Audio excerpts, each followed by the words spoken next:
উপাধ্যক্ষ ডাঙৰীয়া, এখন খুব ইম্পৰ্টেণ্ট বিল এখন, কাৰণ ক্লাছ 6-ৰ পৰা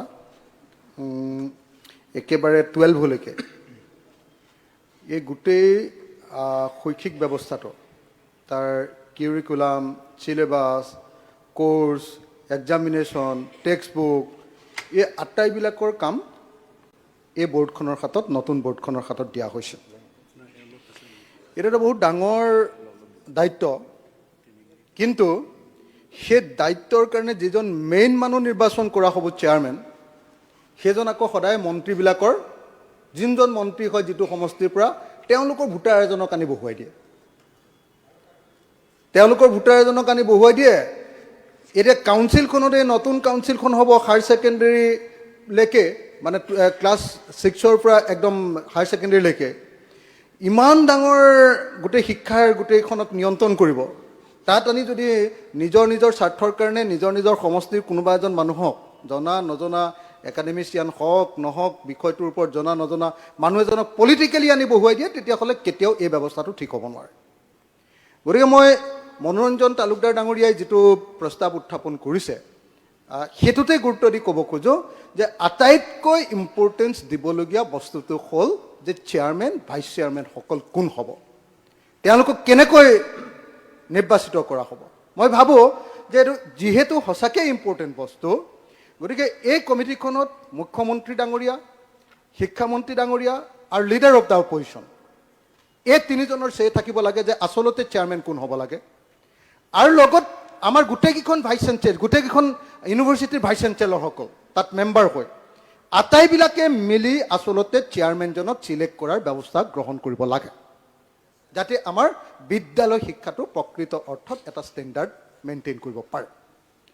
প্ৰত্যেকে যদি, মই কাইলৈ মন্ত্ৰী হ'লোঁ, বেলেগ এজন কাইলৈ মন্ত্ৰী হ'ল, তেওঁলোকৰ নিজৰ অঞ্চলৰ, নিজৰ জনগোষ্ঠীৰ নিজৰ মানুহক আনি তাত আনি এইটো বহুৱাই দিয়ে, আৰু ইমান ডাঙৰ কাৰবাৰ এটাক যদি তেওঁলোকক চলাবলৈ দিয়ে, তেতিয়াহ'লে কেতিয়াও সেইটো ভাল হৈ থাকিব নোৱাৰে। দ্বিতীয় বস্তুটো হ'ল যে এই বৰ্ডখনৰ হাতৰ পৰা নিয়োগৰ বস্তুটো, এই যে ৰিক্ৰুইটমেণ্ট, তাত কোনোবা এজন বৰ্ডৰ চেয়াৰমেন আহিলে, তেওঁৰ নিজৰ মতে আমুক বিষয়া এজনক বহুৱাই ল'লে, আমুক কৰ্মচাৰী এজনক বহুৱাই ল'লে, এই কাৰবাৰটো একেবাৰে আঁতৰাই দিব লাগে। এওঁলোকক একেবাৰে একাডেমিক কাম কৰিব দিব লাগে। গভমেণ্টে ডাইৰেক্টলি যি নিযুক্তি দিব, গভমেণ্টৰ পিনৰ পৰা নিযুক্তি হ'ব লাগে। এই কথাটো আচলতে ইয়াৰ ভিতৰত অন্তৰ্ভুক্ত হ'ব লাগে। তেতিয়াহে আমাৰ এই গোটেই বৰ্ডখনে, এই গোটেই কাউন্সিলখনে প্ৰকৃত অৰ্থত এটা শৈক্ষিক কাম কৰাটো সম্ভৱপৰ হ'ব। নহ'লে কিন্তু এইবিলাক ইমান ডাঙৰ বস্তু, আৰু এনেকুৱা নহয় দেই, একদম আপুনি দেখিব যে ক্লাছ পৰীক্ষাৰ পৰা একেবাৰে হায়াৰ ছেকেণ্ডেৰীৰ ফাইনেল পৰীক্ষালৈকে, মেট্ৰিক পৰীক্ষাৰ পৰা আটাইবিলাক পৰীক্ষাৰ দায়িত্ব দিয়া হৈছে। কোৰ্ছ, চিলেবাছ, টেক্সট বুক, আটাইবিলাকৰ দায়িত্ব দিয়া হৈছে। তো সেই আটাইবিলাকৰ দায়িত্ব দিয়া মানুহজন, যিজন গুৰি পঠা ধৰে, তেওঁলোক আকৌ ক'ৰবাৰ পৰা আনি বহুৱাই দিয়া কোনোবা এজন মানুহ, তেওঁলোকৰ পলিটিচিয়ানবিলাকৰ সাংগু পাংগু মানুহ এজন। এইটো কেতিয়াও কোৱা উচিত নহয়। প্ৰকৃত অৰ্থত এজন একাডেমিচিয়ানক দি সঁচাকৈ গোটেই অসমৰ মানুহে বুজি পোৱা, জনা যে এজন এনেকুৱা ধৰণৰ একাডেমিচিয়ানক আমি দিছোঁ, যি গোটেই আমাৰ শৈক্ষিক ব্যৱস্থাটো, বিদ্যালয় শিক্ষাটোক আচলতে লিড কৰি লৈ যাব। তেনেকুৱা কৰিব লাগে। দ্বিতীয় কথাটো হ'ল এডুকেশ্যন, গোটেই ব্যৱস্থাটোৰ কথাটো চবেই কৈ আছে। আমাৰ এডুকেশ্যন ব্যৱস্থাটো আপুনি চাওক, LP স্কুলত 6টা ক্লাছ বা 5টা ক্লাছ, শিক্ষক আছে এজন বা দুজন। সেইটো কি এডুকেশ্যন ছিষ্টেম হ'ব কওক? এজন বা দুজন শিক্ষকে 6টা ক্লাছ চলাব পাৰে নেকি কওক? তাৰপাছত এটা হলতে, LP স্কুলৰ এটা হলতে, এটা দীঘলীয়া ৰুম এটাতে 4টা বা 5টা বা 6টা ক্লাছ। তাতে নেওতাও গাই থাকিব, তাতে অংকও কৰি থাকিব, তাতে সাহিত্যও পঢ়ি থাকিব। কিন্তু বাৰু এডুকেশ্যন হ'ল নেকি কওকচোন? এইটো কিবা এডুকেশ্যনৰ সঁচাকৈ মিনিমাম কামকেইটাও আমি এতিয়ালৈকে কৰিছোঁনে? বৰ দুৰ্ভাগ্যজনক এডুকেশ্যন ছিষ্টেম এটাৰ মাজেদি আমি আগবাঢ়ি গৈ আছোঁ। দুৰ্ভাগ্যজনক, অত্যন্ত দুৰ্ভাগ্যজনক। আজিকালি ল'ৰা ছোৱালীয়ে জন্ম পাই 2 বছৰৰ পাছতে মোবাইল টিপি আমেৰিকাৰ শিক্ষা ব্যৱস্থা চাই থাকে। আৰু গৈ লৈ আমি যিটো অংগনবাদী কেন্দ্ৰত সোমাব লাগে, কেনেকৈ ল'ৰা ছোৱালীয়ে পঢ়িবগৈ তাত? যিখন LP স্কুলত আমি সোমাওঁগৈ, তাত কেনেকৈ ল'ৰা ছোৱালীয়ে? ছাপ্লিমেণ্টাৰীটো হ'ল যে আমি দেখিছোঁ যে যিবিলাকে এতিয়া NPS পাইছে, নিউ পেঞ্চন ছিষ্টেমলৈ আহিলে বা নেশ্যনেল পেঞ্চন ছিষ্টেমলৈ আহিলে, সেই ছিষ্টেমত খুব কম পৰিমাণে পেঞ্চন পাইছে মাহিলী। যেনেকৈ ধৰক মোৰ লগত ইয়াত আছে গৌৰাংগ চন্দ্ৰ, প্ৰাক্তন প্ৰধান শিক্ষক, গোপালপুৰ ME স্কুল, পাথাৰকান্দি, কৰিমগঞ্জ। তেখেতে এই মাহত মানে পাইছে 2,553 টকা পেঞ্চন। তেখেতৰ কেঞ্চাৰ হৈ আছে, পৰিয়ালৰ লোকে জনাইছে যে তেওঁলোকৰ পৰিয়ালটো সাংঘাতিক ধৰণে বিপদত আছে, কিন্তু তেওঁলোকে একেবাৰে চলিব পৰা অৱস্থাত নাই। গৌৰাংগ চন্দ তেখেতৰ নাম। 2 নম্বৰটো হ'ল যে ডম্বৰু খনাল, তেখেতেও 2020 চনত ৰিটায়াৰ কৰিছিলে Muktinath Pokhrel M E school Gomiri গহপুৰত। তেখেতে আজিৰ দিনটোত 1437 টকাৰ পেঞ্চন লাভ কৰিছে। তাৰপাছত আপুনি কুৱেশ্যনটো কৰক। হয়, শশধৰ নাথ আৰু এটা মাত্ৰ হেৰি কৰি শশধৰ নাথ প্ৰধান শিক্ষক, লংগাই চাহ বাগিচা, তেখেত পাথাৰকান্দি কৰিমগঞ্জ। তেখেতে 1080 টকা পেঞ্চন পাইছে মাহেকত। এতিয়া মোৰ প্ৰশ্নটো হ'ল যে পশ্চিমবংগ, ৰাজস্থান, হিমাচল প্ৰদেশ, ছত্তীশগড়, ঝাৰখণ্ড, কৰ্ণাটক এইবিলাক ৰাজ্যই আগৰ NPS-ৰ পৰিৱৰ্তে OPS-লৈ ঘূৰি আহিছে। পশ্চিমবংগই প্ৰথমৰ পৰাই OPS-তে আছে। অসম চৰকাৰে সকলো পেঞ্চনপ্ৰাপ্ত কৰ্মচাৰী অৱসৰ জীৱনৰ নিৰাপত্তাৰ বাবে সকলো কৰ্মচাৰীৰ বাবে, কিছুমানটো OPS-ত আছে, সকলো কৰ্মচাৰীৰ বাবে OPS-লৈ ঘূৰি আহিবনে? Honourable chief minister. মাননীয় অধ্যক্ষ মহোদয়, ইয়াত যিকেইটা ফেচবুকৰ জৰিয়তে ডাটা সংগ্ৰহ কৰা হৈছে, তাত সমস্যাটো এইটোৱে হ'ল যে এওঁলোক ভেঞ্চাৰ স্কুলৰ শিক্ষক আছিল আৰু মানৱীয়তাৰ কাৰণতে এখেতসকলক প্ৰাদেশিকৰণ কৰা হৈছিল। চৰকাৰত এওঁলোকক চাকৰিৰ কাৰ্যকাল 3 বছৰ, 4 বছৰ, 5 বছৰ। NPS আৰু OPS-ৰ গুণগত পাৰ্থক্য প্ৰাদেশিকৃত ভেঞ্চাৰ স্কুলৰ শিক্ষকক লৈ কৰা উচিত নহয়। আজি আমাৰ কনিষ্টবলত যিবিলাক ল'ৰা সোমাইছে বা আমি যি 1 লাখ ল'ৰাক নিযুক্তি দিছোঁ, তেওঁলোকে OPS-তকৈ বহুত বেছি টকা পইচা পাব আফটাৰ 35 years অফ ছাৰ্ভিচ। আজি যিখিনি OPS-ৰ কাৰণে আমি সঘনাই পাই আছোঁ, এই গোটেইখিনি অখিল গগৈ ডাঙৰীয়াৰ উত্তৰতে দেখা গৈছে যে তিনিওজনেই শিক্ষক আৰু এওঁলোক প্ৰাদেশিকৃত বহুত দিন ব্যক্তিগত খণ্ড বা সামাজিক খণ্ডত কাম কৰি তেওঁলোক ভেঞ্চাৰ আছিলে, ভেঞ্চাৰৰ পৰা প্ৰভিন্সিয়েলাইজ হ'ল, কোনোবা 8 মাহ কাম কৰিছে, কোনোবাই 6 মাহ কাম কৰিছে, কোনোবাই 2 বছৰ কাম কৰিছে, কোনোবাই 3 বছৰ কাম কৰিছে। এতিয়া এখেতসকলে চৰকাৰৰ পেঞ্চন পোৱাৰ বাবে বহুতে যিটো ৰিকুৱাৰ্ড পিৰিয়ড অফ ছাৰ্ভিচ কৰিব লাগে সেই ছাৰ্ভিচটোও কৰা নাছিলে। যে এওঁলোক OPS হ'লেও পেঞ্চন পাব বুলি কোনো গেৰেণ্টি নাছিলে, কাৰণ পেঞ্চন পাবৰ কাৰণে এটা ৰিকুৱাৰ্ড ছাৰ্ভিচ এটাও কৰিব লাগে। এতিয়া প্ৰশ্নটো হ'ল, ভাৰত চৰকাৰে এখন কমিটি বনাই দিছে OPS আৰু NPS-ৰ বিষয়টো আলোচনা কৰাৰ কাৰণে। তাতে অসম চৰকাৰে এটা প্ৰস্তাৱ দিছে, যিটো যোৱাকালি কেৰেলাটো একেখিনি কথা কেৰেলাৰ বিধানসভাত এইবাৰ বাজেটত উল্লেখ কৰা হৈছে যে এচিউৰ্ড পেঞ্চন, অৰ্থাৎ এজন ব্যক্তিয়ে OPS-এ হওক NPS-এ হওক এটা এচিউৰ্ড পেঞ্চন এটা তেওঁলোকে পাব লাগে। আৰু অসম চৰকাৰে কেন্দ্ৰীয় চৰকাৰৰ যিখন কমিটি বনাই দিছে ফাইনেন্স ছেক্ৰেটাৰীৰ লগত, সেই ফাইনেন্স ছেক্ৰেটাৰীৰ নেতৃত্বত হোৱা কমিটিখনত অসম চৰকাৰে স্মাৰক পত্ৰ দিছে যে OPS-এ হওক NPS-এ হওক এচিউৰ্ড পেঞ্চন এটা পাব লাগে। বিষয়টোলৈ ভাৰত চৰকাৰে আলোচনা কৰি আছে আৰু এই আলোচনাবিলাক দেশভিত্তিক হ'ব লাগিব। কিছুমান ৰাজ্যই বেংগলৰ কথা কৈছে, বেংগলে OPS লোৱা নাই, বেংগলে মানুহক দিয়া নাই, কাকো নিদিয়ে। য'ত অসম চৰকাৰে দি আছে, বেংগলে নিদিয়ে। কৰবাত কিবা এটা ল'লে, কৰবাত কিবা এটা কাটি লয়। গতিকে আমি কালেক্টিভ স্পিৰিটত আছোঁ। আজি ৰাজস্থানে OPS দিছে, ঘোষণা কৰিছে, টকা কাটি লোৱাটো বন্ধ কৰিছে, কিন্তু মানুহেতো OPS পোৱা নাই। হিমাচলে, কাৰণ এইকেইদিন যোন ৰিটায়াৰ হৈ আছে তেওঁলোকেতো OPS আগৰ পৰাই পাই আছে। অসমৰ বাহিৰে বাকী জেগাতো ভেঞ্চাৰ স্কুলৰ শিক্ষক নাই। গতিকে ৰাজস্থান বা বিভিন্ন জেগাত বিভিন্ন অপজিশ্যনত থকা চৰকাৰে কি কৰিছে, খালি NPS-ৰ কণ্ট্ৰিবিউশ্যন কাটাটো বন্ধ কৰি দিছে আৰু মানুহখিনি কৈছে যে আপোনালোক OPS হৈ গ'ল। এতিয়া তেওঁলোক OPS হ'ল নে নাই 2035-তহে গম পাব। মানুহ ৰিটায়াৰ হ'ব 2035-তহে। অসমতহে আগত ৰিটায়াৰ হৈ আছে ভেঞ্চাৰ স্কুলৰ ঘটনাৰ কাৰণে। এটা তেওঁলোকেতো আৰ্থিক অৱস্থা ভাল কৰি লৈছে, NPSৰ টকা কটা বন্ধ কৰি দিছে, মানুহখিনিয়ে OPS সেই সময়ত পাব নাপাব তাৰ কোনো গেৰেণ্টি নাই, মানুহখিনিতো কি হ'ব সেইটো লৈ দিল্লীতো আলোচনা চলি আছে। কাৰণ এইবিলাক নেশ্যনেল পলিচি হ'ব লাগিব, ৰাজ্য চৰকাৰে ইয়াত পলিচি লৈ কোনো লাভ নাই। কেন্দ্ৰীয় চৰকাৰে এখন আঁচনি কৰি দিছে আৰু সেই কমিটিখনৰ প্ৰতিবেদন আহিলে আমি প্ৰতিবেদন অনুসৰি কাম কৰিম। আমাৰ ৰাজ্য চৰকাৰে স্পষ্টভাৱে কেন্দ্ৰীয় চৰকাৰক জনাই দিছে যে আমি এচিউৰ্ড পেঞ্চন এটাক পোষকতা কৰোঁ, যে এটা মিনিমাম পেঞ্চন এটা মানুহে পাবই লাগিব। সেই কথাটো আমি কেন্দ্ৰীয় চৰকাৰক আমাৰ মেমৰেণ্ডামত আমি জনাই দিছোঁ। কিন্তু যোৱা কেইদিনমান আগতে সদনত পীযুষ হাজৰিকা ডাঙৰীয়া এটা উত্তৰ দিছিলে, নতুন কৰ্মচাৰীখিনি OPSত যাব নোখোজে, যি আজিকালি এপইণ্টমেণ্ট পাইছে, পৰহি এপইণ্টমেণ্ট পাইছে, কাৰণ they have a long service career of 35 years।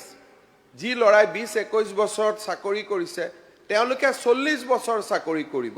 গতিকে 40 বছৰত NPSত তেওঁলোকে চাকৰি কৰাৰ পিছত যিমান পেঞ্চন পাব, it will be almost equivalent to the salary. সেইকাৰণে এটা নিয়ম হ'ব নোৱাৰে। আজি যদি আপোনালোকে কয় যে মই OPS কৰি দিম, আজি চাকৰি পোৱা ল'ৰাখিনিয়ে প্ৰতিবাদ কৰিব যে আমাকতো নালাগে OPS, কাৰণ পৰিৱেশ সময়ৰ লগে লগে পৰিৱৰ্তন হৈ যায়। সেইকাৰণে ভাৰত চৰকাৰক মই যোৱাবাৰো সদনত উত্তৰ দিছোঁ যে আমি যিহেতু চেণ্ট্ৰেল পে স্কেল ইমপ্লিমেণ্ট কৰিছোঁ, আমি ভাৰত চৰকাৰৰ লগত যাম। ৰেলৱেৰ কৰ্মচাৰীও আছে, ভাৰত চৰকাৰৰ অধীনত কাম কৰা কিমান লাখ লাখ কৰ্মচাৰী আছে।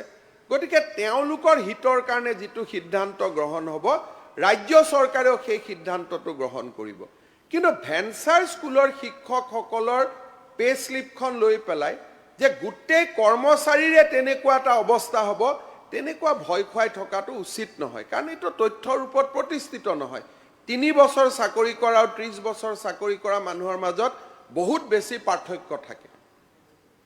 অধ্যক্ষ মহোদয়, মই মোৰ ছেকেণ্ড ছাপ্লিমেণ্টেৰীটো কৰি লওঁ। অধ্যক্ষ ডাঙৰীয়া যদিও তেখেতে কৈছে যে এইটো 3 মাহ 4 মাহ 3 বছৰ কাম কৰা, মই যি 3টা উদাহৰণ দিছিলোঁ, এজনৰ 10 বছৰ, এজনৰ 9 বছৰ, এজনৰ 8 বছৰ চাকৰি হৈছিলে। আৰু মোৰ লগত আৰু তেনেকুৱা ঢেৰ আছে বেলেগ বেলেগ ডিপাৰ্টমেণ্টৰ পৰা, যিবিলাকৰ পৰা কিন্তু দেখা গ'ল যে মুখ্যমন্ত্ৰী ডাঙৰীয়াই আচলতে পুৰণি পেঞ্চন ব্যৱস্থালৈ আহিব খোজা নাই। এতিয়া মোৰ দ্বিতীয় মোৰ ছাপ্লিমেণ্টেৰীটো হ'ল, মাননীয় মুখ্যমন্ত্ৰীয়ে যোৱা 21 মাৰ্চ 2023 তাৰিখৰ দিনা বিধানসভাত মোৰ এটা সংকল্প প্ৰস্তাৱৰ উত্তৰত কৈছিলে যে 2035 চনতহে মানে গম পোৱা যাব যে আচলতে লাভ হৈছে নে লোকচান হৈছে। এই কথাটো কৈছিলে যে OPS আৰু NPSৰ গেপটো, মানে যদি OPS আগতে যিটো পাইছিলে তেনেকুৱা পেঞ্চনত যদি যিমান বেছি পায় তাতকৈ যদি NPSত কম পায়, তাৰ যিটো মাজৰ যিটো গেপ সেইটো আমাৰ ৰাজ্য চৰকাৰে দি দিম বুলি কৈছিলে। এতিয়া অসমত 7,600জনে নতুনকৈ পেঞ্চন পায়, NPS পায় 7,600জনে। কিন্তু এই 7,600জনক এজনকো, য'ত কোনোবাই 400 টকা পায়, কোনোবাই 300 টকা পায়, কোনোবাই 2500 টকা পায়, সিমান টকালৈকে পায়, তেওঁলোকৰ OPS আৰু NPSৰ যিটো গেপ, সেই গেপটো এতিয়ালৈকে 1 টকাও দিয়াৰ ব্যৱস্থা কৰা নাই। যেতিয়ালৈকে OPS লাগু নকৰিব তেতিয়ালৈকে এই 7,600জন বা যিকোনো এজন ৰিটায়াৰ কৰা নতুন এমপ্লয়ী চৰকাৰে এই গেপটো যিটো গেপ, সেই গেপৰ এমাউণ্টটো পে' কৰাৰ ব্যৱস্থা কৰিবনে তেখেতৰ প্ৰতিশ্ৰুতি অনুসৰি? 21 মাৰ্চ 2023 তাৰিখৰ প্ৰতিশ্ৰুতি। মাননীয় অধ্যক্ষ মহোদয়, মই হাউচত কোনো প্ৰতিশ্ৰুতি দিয়া নাই। মই কৈছোঁ যে এই গেপটো এচিউৰ্ড পেঞ্চন স্কিম হিচাপে দিবলৈ ভাৰত চৰকাৰৰ কমিটিৰ ওচৰত আমি আৰ্জি দিছোঁ। এতিয়া আৰ্জিৰ পিছত ভাৰত চৰকাৰৰ প্ৰতিবেদন আহিব। ভাৰত চৰকাৰে অসম চৰকাৰৰ আৰ্জিটো মানি ল'লে আমি সেই অনুসৰি কাম কৰিম। একজেক্টলি আমি হাউচত যিটো কৈছোঁ সেইখিনি আমি ভাৰত চৰকাৰক লিখি দিছোঁ যে চব ষ্টেটৰ কমেণ্ট বিচাৰিছিল, অসমৰ কমেণ্ট এইটোৱে আছিলে যে যদি এজন OPS ৰিটায়াৰ হ'লে 50% পেঞ্চন পায়, NPS এজনেও বেংকৰ পৰাই হওক চৰকাৰৰ পৰাই হওক 50% পেঞ্চন পাব লাগে। এইটো অসম চৰকাৰৰ বিচাৰ আৰু আমি সেই বিচাৰটো ভাৰত চৰকাৰক দিছোঁ। ভাৰত চৰকাৰৰ কমিটিৰ ৰিকমেণ্ডেশ্যন অহাৰ পিছতহে ৰাজ্য চৰকাৰে ব্যৱস্থা ল'ব পাৰিব বুলি সিদিনাখনো প্ৰশ্নৰ উত্তৰত মই বাৰে বাৰে কৈছোঁ। গতিকে মহোদয় আপোনালোকে ভিডিঅ' তেখেতে কোৱা ভিডিঅ'টো যদি দেখুৱাই দিব লাগে মই ইয়াত চাউণ্ডটো দি দিওঁ প্লিজ তেখেতে কৈছিলে যে গেপ হাউচ এটা যিটো OPS পালে যিটো পইচা পেঞ্চন পালেহেঁতেন 10 বছৰত অধ্যক্ষ সেই মহোদয়, পৰিমাণটো আৰু অধ্যক্ষ NPS ৰ মহোদয়, পৰিমাণটো দুইটা কেলকুলেট কৰা হ'ব আৰু কেলকুলেট কৰি যিটো গেপ সেই গেপৰ এনচাৰটো এমাউণ্টটো দি দিলে মুখ্যমন্ত্ৰী অধ্যক্ষ মহোদয়, ভিডিঅ'টো অখিল গগৈয়ে নিজৰ ফেচবুকত ধুনীয়াকৈ এডিটিং নকৰাকৈ প্ৰকাশ কৰি দিলে হৈ যাব। ঠিক আছে ধন্যবাদ নেক্সট এতিয়া চৰকাৰে তাৰমানে মনোৰঞ্জন। OPS লৈ ঘূৰি নাযায় Please, চৰকাৰে মনোৰঞ্জন NTS এ কৰিব নহয় জানো অসম চৰকাৰে কেতিয়াও কৰ্মচাৰীবিলাকক OPS নিদিয়ে তাৰমানে এইটো কুৱেশ্যন নহয় মনোৰঞ্জন তালুকদাৰ ডাঙৰীয়া মই মুখ্যমন্ত্ৰীৰ পৰা জানিব বিচাৰিছোঁ কাৰণ আজি NPS-ত আবা প্লিজ এতিয়া যদি মনোৰঞ্জন তালুকদাৰ ডাঙৰীয়া। পৰিষদীয় মন্ত্ৰীয়ে এনেকৈ ছাপ্লিমেণ্টাৰী আছে প্ৰথম ছাপ্লিমেণ্টাৰীটো হ'ল যে আমি দেখিছোঁ যে যিবিলাকে এতিয়া NPS পাইছে উপাধ্যক্ষ ডাঙৰীয়া এখন ধন্যবাদ কুৱেশ্যন নম্বৰ 200 সকলৰ প্ৰতি অপমান আৰু তেখেতসকলক কামৰ পৰা মানে বিতাড়িত কৰি আন্দোলনলৈ যোৱা কাম বায়া কৰা এইটোৰ কাৰণে উৎসাহিত কৰিছে এইটো একদম বন্ধ কৰিব লাগে Thank you. আৰু ভেঞ্চাৰ স্কুলবিলাক একেবাৰে চৰকাৰীকৰণ নিয়মীয়াকৰণ কৰাটো যে বন্ধ কৰি দিছে তাৰ টিচাৰবিলাকক সেইটো উঠাই লৈ ভেঞ্চাৰ স্কুলৰ যিবিলাক টিচাৰ তেওঁলোককো আকৌ নিয়মীয়াকৰণ কৰাৰ কাৰণে প্ৰভিজনটো খুলিবৰ কাৰণে আইন সংশোধন কৰিবৰ কাৰণে মই দাবী জনাইছোঁ ধন্যবাদ এইখিনি কথাই কওঁ Thank you. ধন্যবাদ কিন্তু এনেকে আপুনি OPS কৰিব নে NPS কৰিব তেনেকে থোৰে ৰাজহুৱা সেৱা চলিব এইখনতো গভৰ্ণমেণ্টৰ মই মালিক নহয় I am just A custodian of the government আজি কংগ্ৰেছে উদ্ৰ কৰিছে তেওঁলোকেওতো এইটোৰ লগতে আছিলে ধন্যবাদ question number 200 sir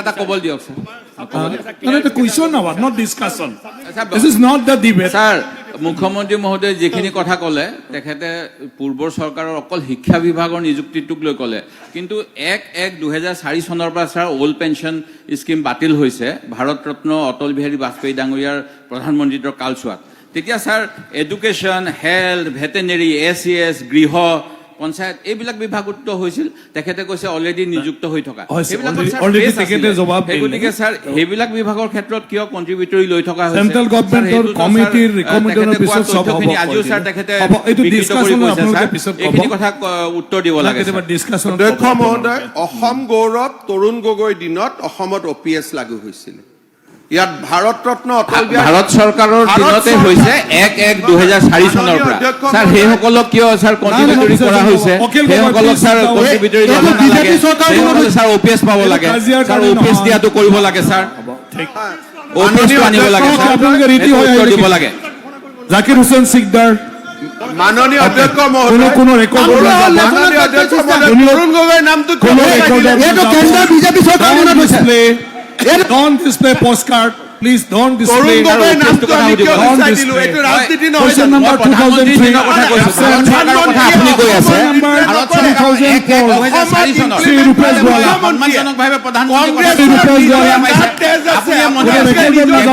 collective sir cabinet decision Shri Rupesh Gowala no Shri Rupesh Gowala আমি ৱাক আউট কৰিছো এফালে কোনো ৰেকৰ্ড আৰু অসমত OPS তৰুণ গগৈ চৰকাৰে প্ৰৱৰ্তন কৰিছে কোনো বিজেপি চৰকাৰে প্ৰৱৰ্তন কৰা নাই 3,000 টকা বৰ্তমানে যিটো হৈ আছে তাৰ ক্ষেত্ৰত চৰকাৰে একো কৰিব নোৱাৰে কিন্তু 1/1/2004 তাৰিখে ভাৰত ৰত্ন অটল বিহাৰী বাজপেয়ী ডাঙৰীয়াই কেন্দ্ৰৰ পৰা নিৰ্দেশনা দি অসমত NPS জাৰি কৰিছিল আৰু NPS-ৰ অধীনত মুখ্যমন্ত্ৰীয়ে ক'বৰ দৰে অকল শিক্ষা বিভাগৰ ভেঞ্চাৰ স্কুলৰ শিক্ষকসকলৰ সমস্যা হৈ থকা নাই 1/1/2004 পিছত নিযুক্তি হোৱা অসম চৰকাৰৰ SES বিষয়া অসম চৰকাৰৰ গৃহ বিভাগৰ বিষয়া পঞ্চায়ত বিভাগ স্বাস্থ্য বিভাগ আৰু অন্যান্য বিভিন্ন বিভাগত যিসকল নিযুক্ত হৈছিল তেখেতসকল সকলোৱে বৰঙণিমূলক NPS ব্যৱস্থাৰ পেঞ্চনৰ দ্বাৰা অন্তৰ্ভুক্ত তেওঁলোক কাকো OPS দিয়া হোৱা নাই সেই গতিকে মুখ্যমন্ত্ৰী মহোদয় যিটো ক'লে শিক্ষা বিভাগৰ সমস্যা বুলি প্ৰকৃততে এইটো অসমৰ সকলো চৰকাৰী বিভাগৰ 1 জানুৱাৰী 2004 চনৰ পিছত নিযুক্ত হোৱা কৰ্মচাৰীৰ সমস্যা কিন্তু এই সমস্যাটো ভাৰতবৰ্ষৰ অন্যান্য অ-বিজেপি চৰকাৰে সমাধান কৰিছে অসম চৰকাৰে সেইখিনি কৰিব বিচৰা নাই আৰু সেই গতিকে আজি আমি এই প্ৰশ্নৰ সদুত্তৰ নাপাই সন্মিলিতভাৱে বিৰোধীসকলে সদন ত্যাগ কৰি ওলাই আহিছো আৰু সেইটো কেনেকৈ অলপ আমাৰ এলঅ'পিৰ নেতৃত্বত আজি আমি সদন ত্যাগ কৰিছোঁ। উপাধ্যক্ষ ডাঙৰীয়া, এইখন